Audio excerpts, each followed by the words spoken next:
Olá, eu sou a Betina, estou aqui para convidar você a se inscrever aqui no nosso canal, ativar o sininho das notificações e deixar um super like. Deus abençoe você e sua família. Livro Ouse Pedir Mais, capítulo 24, parte 2. Como evitar apagar o Espírito Santo. Adesão ao reavivamento bíblico. Teste de raiz e do fruto.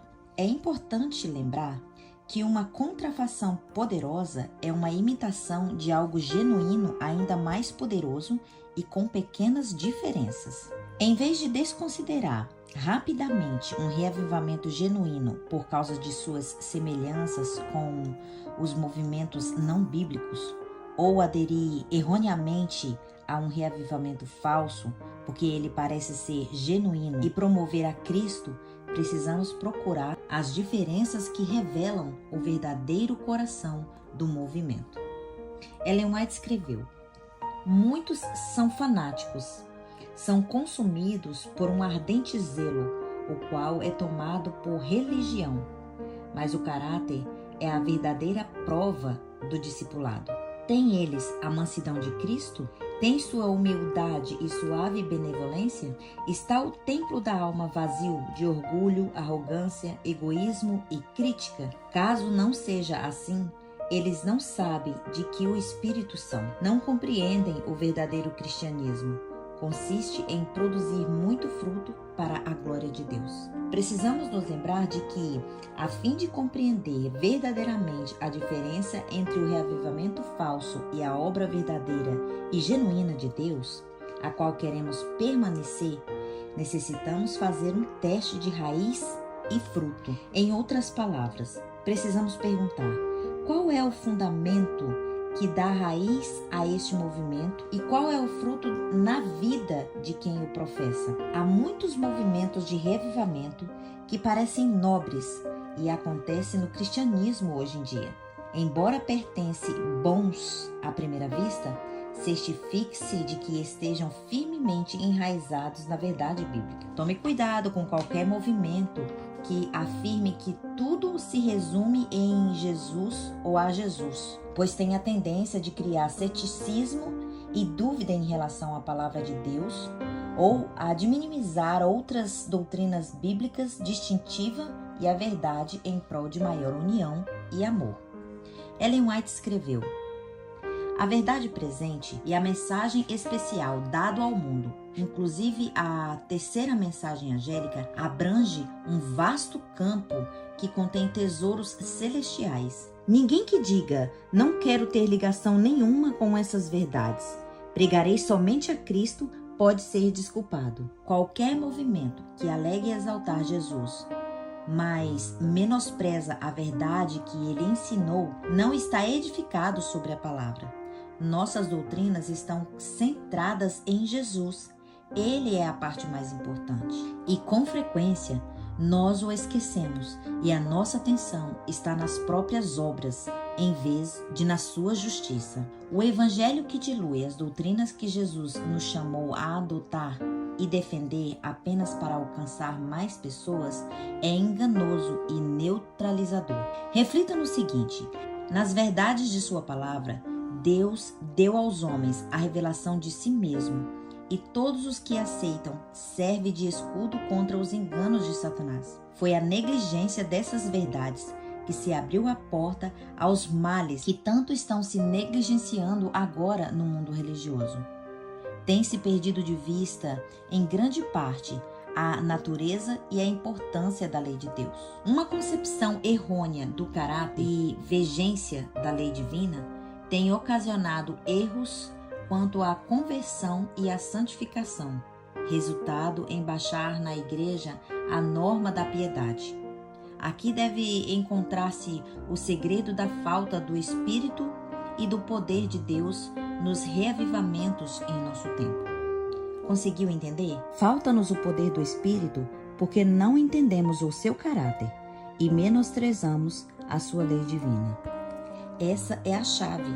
A Bíblia nos diz: toda a Escritura é inspirada por Deus e útil para o ensino, para a compreensão, para a correção, para a educação na justiça, a fim de que o homem de Deus seja perfeito e perfeitamente habilitado para toda a boa obra. Enquanto eu escrevia esse capítulo, ouvi uma série poderosa de mensagens do meu amigo, o pastor Benjamin Orion, da Associação das Montanhas Rochosas.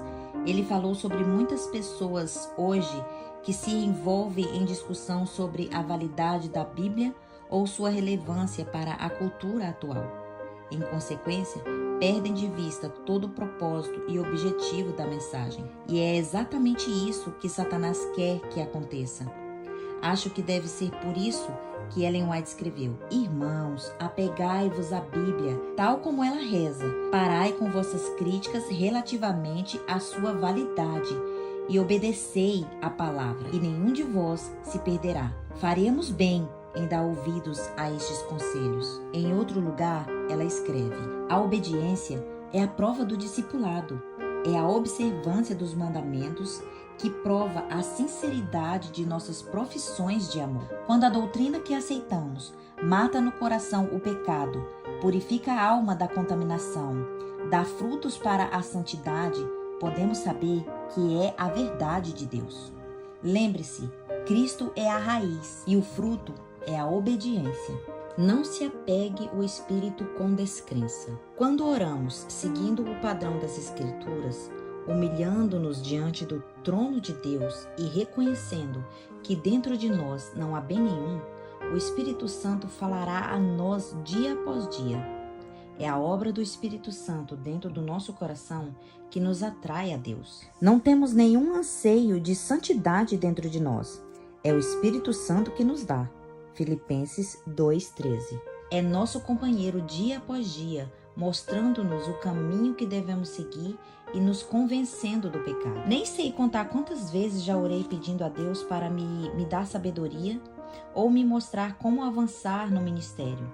Então, enquanto eu reflito em sua palavra, devagar alguns pensamentos e ideias na qual nunca havia pensado antes surgem em minha mente. Era exatamente a sabedoria ou orientação de que eu precisava. Nessas ocasiões, eu soube, sem sombra de dúvida, de que Deus estava falando a mim por meio do Espírito Santo. E seu Espírito continua a falar comigo dia após dia, enquanto continuo a entregar o coração e a vida a Ele. Embora invisível, a presença do Espírito Santo sempre se fez sentir no coração dos cristãos verdadeiros. Além de nos convencer em relação às coisas que precisamos consertar em nossa vida, o Espírito de Deus também nos orienta sobre quando falar, o que dizer e como alcançar aqueles ao nosso redor. Em todas as vezes nas quais segui essas orientações com fé, elas foram exatamente aquilo que necessitava em situações específicas. Não há nada mais maravilhoso do que saber que você está verdadeiramente em sintonia com a voz do Espírito Santo.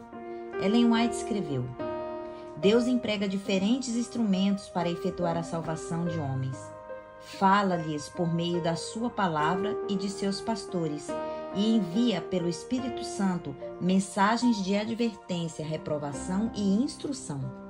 Essas são meios destinados a iluminar o entendimento do povo e revelar-lhes seus deveres e seus pecados e as bênçãos que pode receber. Destinam-se a despertar neles o senso de necessidade espiritual, de modo que possam ir a Cristo e nele encontrar graça que necessitam.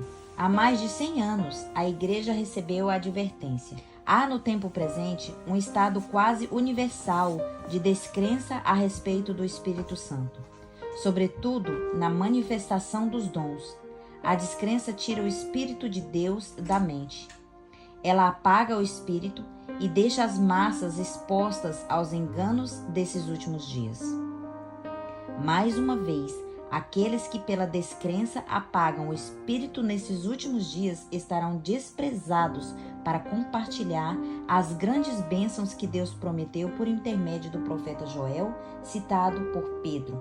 Atos 2, 17 e 18. Tome cuidado, caro leitor. para que a descrença em você não apague o espírito e não exclua da grande bênção destinado àquele que crê. Lembre-se de que até mesmo Jesus não realizou muitos milagres na terra por causa da descrença de seus conterrâneos. Mateus 13:58. Será que ainda limitaríamos a sua obra hoje por causa das nossas descrenças? Ao chegar ao fim deste capítulo, gostaria de lembrar de que um reavivamento da verdadeira piedade entre nós, eis a maior e a mais urgente de todas as necessidades. Importa haver diligentes esforços para obter a bênção do Senhor. Contudo, só podemos esperar um reavivamento em resposta à oração. Somente aqueles que andam pela fé e se fundamentam nas promessas da palavra de Deus, recusando-se a ir embora sem a bênção, só aqueles que estão suplicando por mais e mais do Espírito Santo realmente receberão a plenitude daquilo que Deus anseia dar. Ver Efésios 3:14-19. E você, querido amigo, está disposto a se apegar e não soltar até receber a bênção de Deus? Eu o desafio a examinar cada dia mais as Escrituras e provar todas as coisas e depois saber que está firmemente enraizado sobre a rocha sólida. Agarre-se com tenacidade de quem não larga mão. Continue a pedir mais para Deus. Anseie em fazer muito mais na sua vida e no seu ministério. Você acha que você já fez de tudo? Pois Deus tem muito e infinitamente além. Creio que ainda estamos por descobrir o potencial completo desse dom divino e extraordinário chamado oração.